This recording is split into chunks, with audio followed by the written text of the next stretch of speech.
It is truly an honor and a joy to be with you all today, to celebrate the life, the passion, and commitment of Mitch Thomas. The family has asked that I share a little bit of a tribute about Mitch, specifically in that certain area that I know him best. A tribute literally means a statement or gift intended to show gratitude and respect.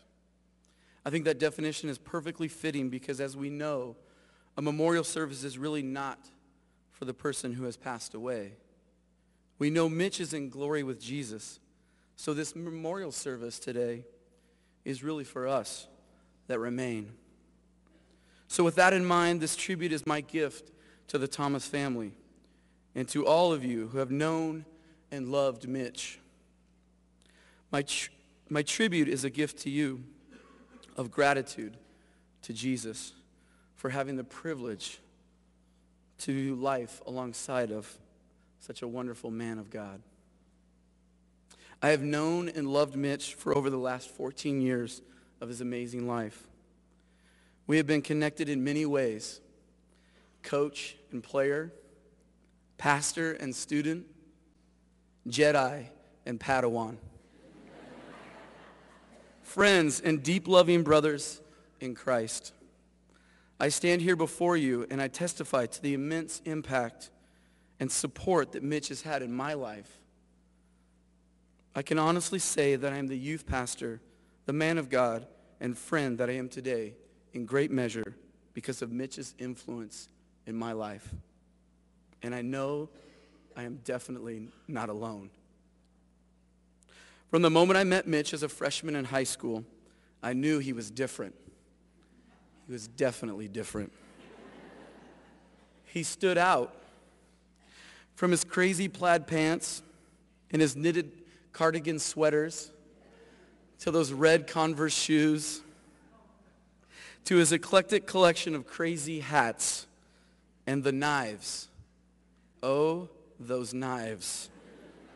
You know, the ones from the unfinished ceiling of his bedroom at the greenhouse on Benton Street. Danny, you remember those knives?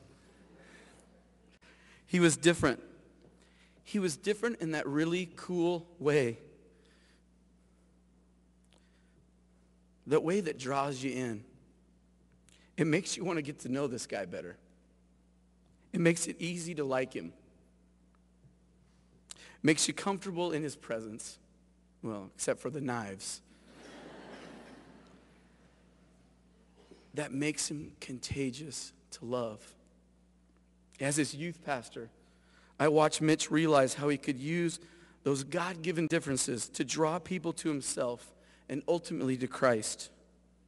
I too realized that what made Mitch different made him perfect for youth ministry. That cool way that he draws students in makes them want to get to know this guy better. Makes it easy for them to like him. Makes them comfortable in his presence. And makes him contagious for them to love. Mitch's life was messy at times, not to mention his room and his car, which is what made him the perfect fit to be a youth pastor. Mike Yaconelli, considered the godfather of youth ministry, once said, "We have a room here full of ragtag, foolish, unsophisticated, unfinished, work in progress, weak, disrespected ragamuffins who have been called to work with a group of ragtag, foolish, unsophisticated, unfinished, work in progress, wandering people." What an honor. What a calling. Mitch's calling to youth ministry started when he participated on the Rock Senior High student ministry team, serving his peers in high school. Then for 3 full years, he volunteered on both senior high and junior high youth staff. He became the youth pastor for Bonners Ferry Free Methodist Church, and then ministered to youth and college-age students for 1.5 years with his brother and his sister and many others in California before his leukemia was diagnosed there. His office was his sticker-riddled blue Honda, It was a nearby McDonald's. It was the Commons at Mount Spokane High School. It was local skate parks. And eventually his hospital rooms in LA, Spokane, and Seattle. He was a full-time pastor in every sense. To quote Mike Yaconelli again, we're attempting to convince the world how good Jesus is by how great we are. This is precisely how Madison Avenue sells toothpaste, automobiles, and underwear. People don't need any more images of success, wealth, and power.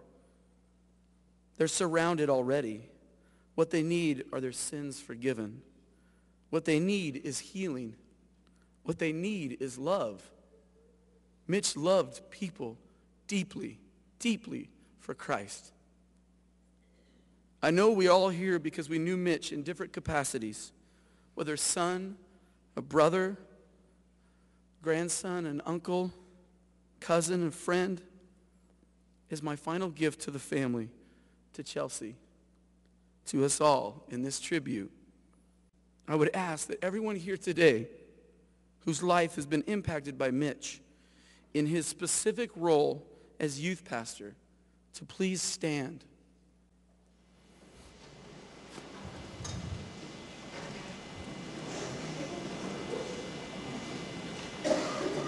I want you to look around.